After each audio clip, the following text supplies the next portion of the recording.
Several people have used these ideas to more than double their sales. So look, one of the biggest reasons salespeople don't close more business is that they either don't follow up enough or they don't follow up properly. So here's how to close more sales by following up the right way. So key number one is follow up at least 13 times.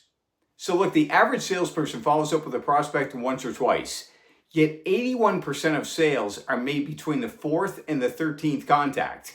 As a result, you need a step-by-step follow-up system that consists of at least 13 contacts.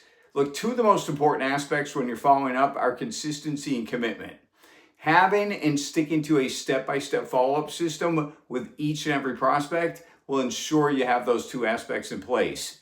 Now, for those of you who believe that 13 follow-up contacts is too many, you may need to get resold on your product. So look, if your product can truly help people and you believe you have the best product for them and that you will care more and take better care of them than the competition, you owe it to them to follow up at least 13 times and probably even more. Look, if you were trying to prevent your child from running out into traffic, how many times would you try before you gave up? Now, I know this is extreme, but another example. You sell life insurance, you have a young dad in front of you, the universe has somehow told you that he's going to die, and because of this, his wife and 2 kids will be financially destroyed if he doesn't have life insurance.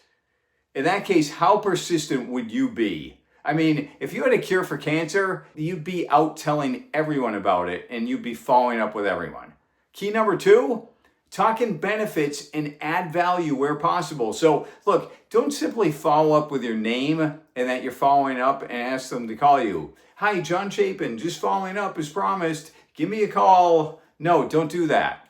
You have to drop benefits every time you contact someone. What's everyone's favorite radio station? WIIFM, what's in it for me? Or in this case, them. Why should they be interested in talking to you?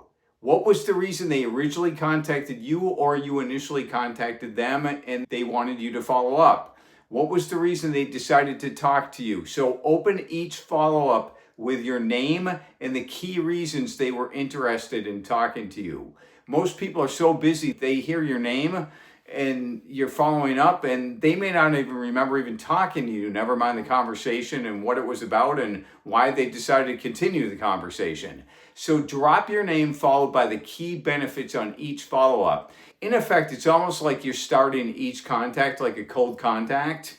Again, you have to remind them of the benefits. Also, has there been a change or an update since the last time you spoke to them which might affect them? Is there some new information you can provide that might help them make a better, more informed decision?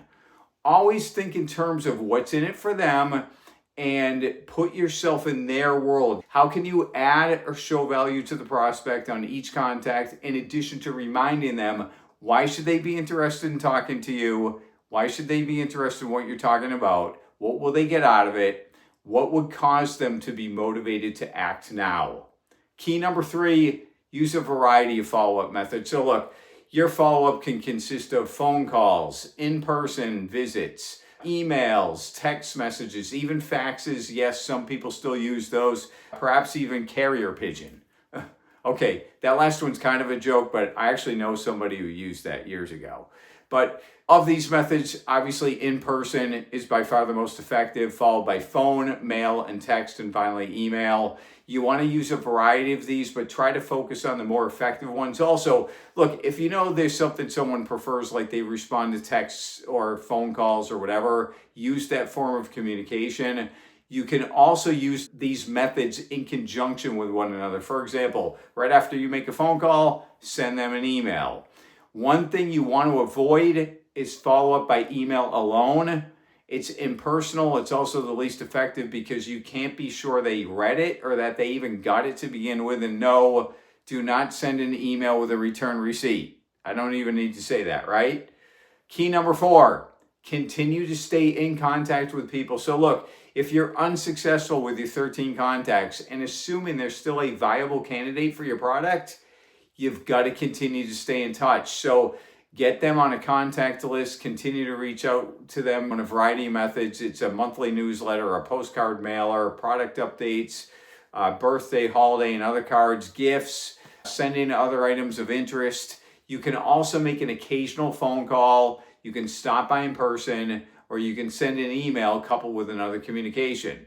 The key here is you want people to think of you and have your contact information when they need your product or service. Have you ever thought of someone when you finally needed their product, but you had no idea how to get in touch with them because they didn't stay in touch with you?